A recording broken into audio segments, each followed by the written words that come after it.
Mengenai dakwah Nabi Nuh alaihi salam dan bahteranya, banyak yang didedahkan di dalam Al-Quran melalui surah, antaranya Al-A'raf, Nuh, dan Hud. Maknanya, kisah bahtera Nabi Nuh alaihi salam itu sangat penting, di mana ia merupakan satu bentuk perintah Allah kepada umat hari ini supaya mengambil iktibar daripada umat terdahulu dan tidak mengulangi kekufuran mereka lagi. Sesuai dengan fitrah Al-Quran itu sendiri, yaitu kitab sebagai pedoman umat manusia ketika para nabi dan rasul sebagai utusan Allah menyampaikan musyafnya. Sehubungan dengan itu, adalah penting untuk kita mempelajarinya, antaranya kisah Nabi Nuh alaihi salam untuk dijadikan pedoman hidup. Nabi Nuh alaihi salam adalah nabi ketiga selepas Nabi Adam alaihi salam dan Nabi Idris alaihi salam. Menurut tafsiran Ibnu Katsir, bapanya bernama Lamik ataupun Lamaka bin Mutawasilah bin Idris bin Yarid bin Kainan bin Yanushi bin Shits bin Adam alaihi salam. Dalam hal ini, beliau juga merupakan keturunan Nabi Adam alaihi salam. Nabi Nuh dinamakan Nuh kerana baginda suka menangis. Al-Quran menceritakan dalam surah Al-Isra ayat 3 bahawa baginda adalah seorang hamba yang suka bersyukur. Nabi Nuh alaihi salam dan kaumnya dikatakan tinggal di sekitar lembah Euphrates dan Tigris yang terletak di selatan Iraq. Baginda juga merupakan rasul pertama yang diutus untuk menyampaikan syariat Allah kepada umatnya. Bermula dari perkembangan keturunan Nabi Adam alaihi salam, manusia tunduk dan patuh kepada perintah beribadah kepada Allah. Namun apabila tiba zaman Nabi Nuh alaihi salam, kaumnya mula menyembah berhala yang berpunca daripada pembinaan patung yang diberi nama Wat, yaitu Tuhan yang Maha Perkasa, Suwa, yaitu kecantikan atau kelembutan, Yagus, yaitu kekuatan, Ya'ub, yaitu kelayakan semasa berperang, dan Nas, yaitu panjang umur.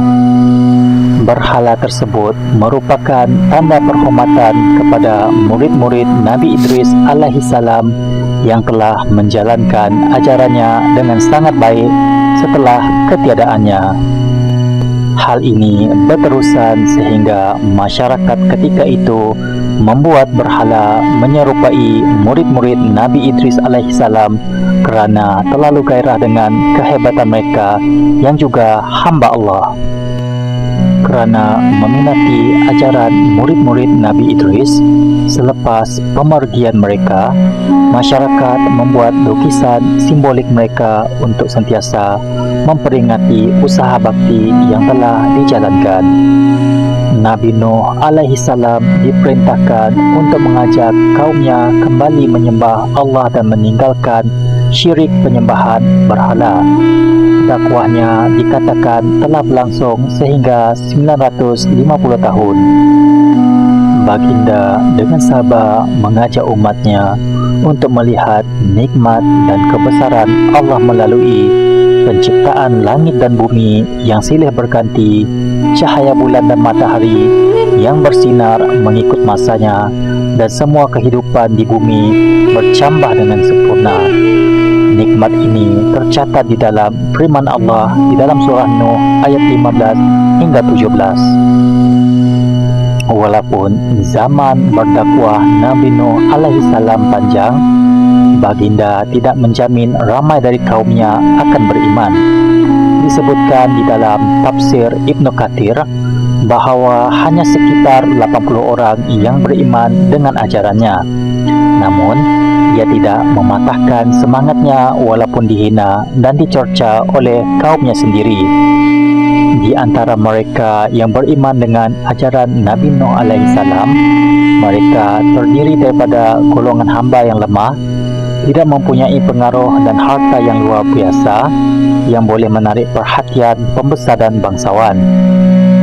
Baginda terus diperlekehkan oleh rakyatnya yang kafir dengan menyatakan bahawa baginda tidak lain hanyalah manusia biasa yang tidak mempunyai keistimewaan. Ajakan Nabi Nuh terus diingkari tanpa henti oleh kaumnya yang kafir, sehingga Allah memerintahkan baginda untuk membuat bahtera yang besar dan memberi peringatan bahawa taufan akan menjadi pengajaran bagi mereka yang zalim. Sepanjang tempoh membuat bahtera, baginda ditertawakan dan diperlekehkan oleh kaumnya. Setidak-tidaknya, kaumnya tidak terkesan dan tidak mempercayai kata-kata baginda bahawa musibah akan menimpa negeri mereka daripada Allah.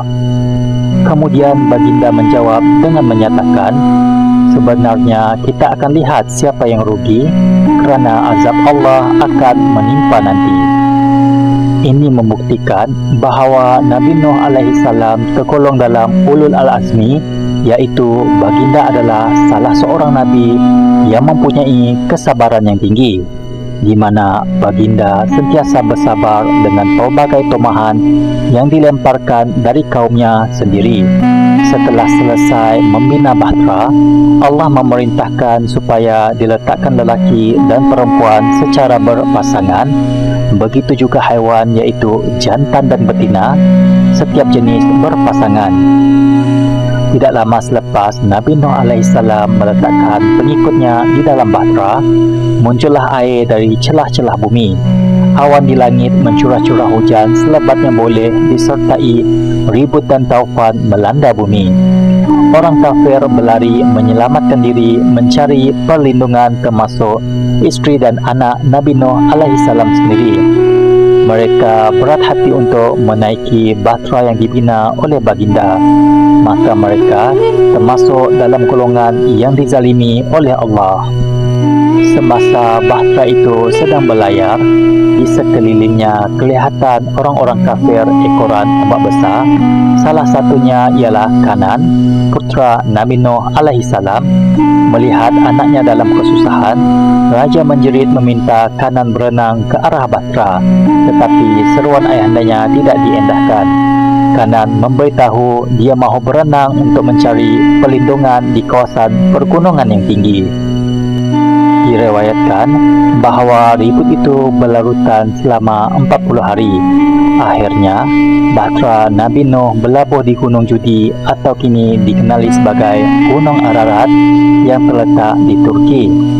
Di sana, dia dan kumpulan orang beriman yang diselamatkan memulakan kehidupan baru sebagai hamba Allah yang taat. Maka berakhirlah riwayat anak Nabi Nuh alaihissalam dan orang-orang kafir dari kaumnya yang ditenggelamkan oleh banjir besar dan arus deras akibat perbuatan syirik kepada Allah. Tanda demi tanda telah ditunjukkan, peringatan keras telah diberikan, dan ajakan lembut Nabi Nuh alaihissalam gagal mengurangkan keegoan kaumnya untuk kembali beriman kepada Allah Subhanahu wa taala.